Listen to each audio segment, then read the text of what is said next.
Duka cita dimaklumkan bahawa Malaysia kini hampir pasti berdepan sekatan berat dalam kelayakan Piala Asia 2027. Berikut adalah fakta penting berdasarkan maklumat dalaman AFC yang dilaporkan oleh halaman Sasia Goal. Kekalahan automatik, perlawanan menentang Nepal dan Vietnam disahkan akan direkodkan sebagai kekalahan 3-0, forfeit, menyamai hukuman yang telah ditetapkan oleh FIFA.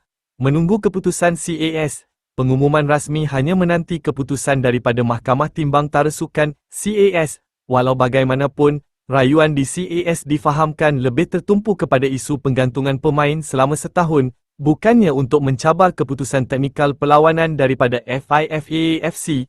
Risiko tambahan, terdapat kemungkinan Malaysia bakal disekat daripada dua edisi kelayakan Piala Asia 2027 dan 2031. Perkara ini masih di bawah penilaian lanjut pihak berkuasa bola sepak Asia.